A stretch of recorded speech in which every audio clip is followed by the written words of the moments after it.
Welcome back to your 1570 AM Radio Sports Update. I'm William and this is PJ, so we're going to talk about sports today.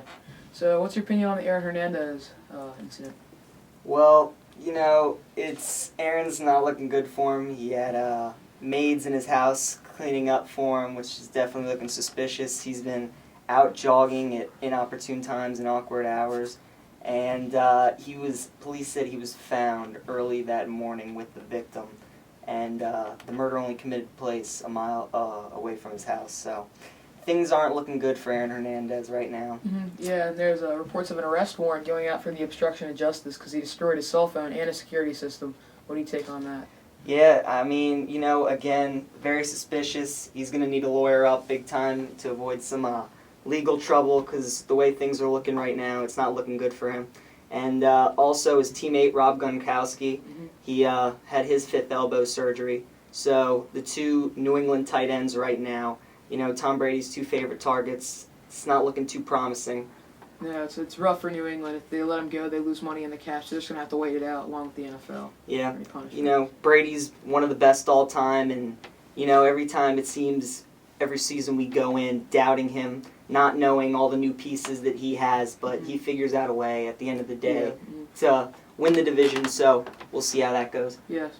So in Wimbledon news yesterday, Rafael Nadal was upset by the 135th ranked player in the world, Steve Darcis, in straight sets. What do you take on that about Nadal? Nadal looked great after the French Open. He's the king of clay, won his 8th French title, and even though he's the fifth ranked player in the world, he looked like he was at top form. And, it just proved again how hard it is to win a major title. And if you're not on your game at any round, you can get an early exit. Absolutely, yes. This is Nadal's first loss in a Grand Slam event. You think this is a fluke or a sign of things to come for Rafa?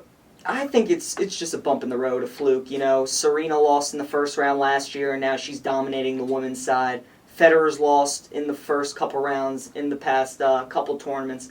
It happens to everybody. This was only Nadal's first loss in a major. So I think he'll just bounce back. Who do you think's the new threat to win Wimbledon? I gotta like Djokovic. Even though Federer's won Wimbledon 8 times more than anybody else, and with Nadal out, that's definitely going to help him.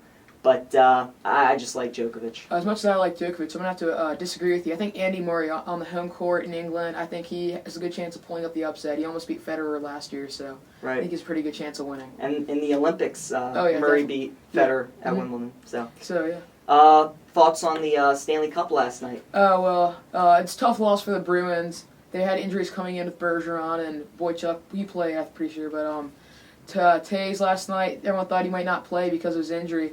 He looked fine. He scored a goal and to tie it up in the second. So, do you think the Bruins choked more, or the Blackhawks just seized the moment? I think the Blackhawks seized the moment. I think they had some adversity because they thought injuries might limit them and they might go to a Game 7 back in Chicago.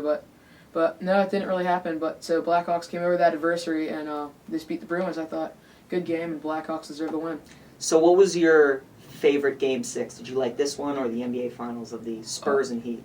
I want to have to go with the NBA Finals. That was such an epic game. I mean, Ray Allen hitting that 3 to tie it up. Then Danny Green had a chance at the end, but Bosch just stuffed him. So I thought that was a much better game. Yeah, I can't remember a time where there were two better NHL and NBA Final series. It was just both teams, the Blackhawks and the Bruins and the Heat and the Spurs, were evenly matched. Definitely. Each team could play 10 times and they each tie 5-5. Oh, definitely, absolutely. And it was a joy to watch. It really was. Yeah, so MLB All-Star break's coming up. Who do you think's your, at this half of the year, who do you think's your AL Cy Young?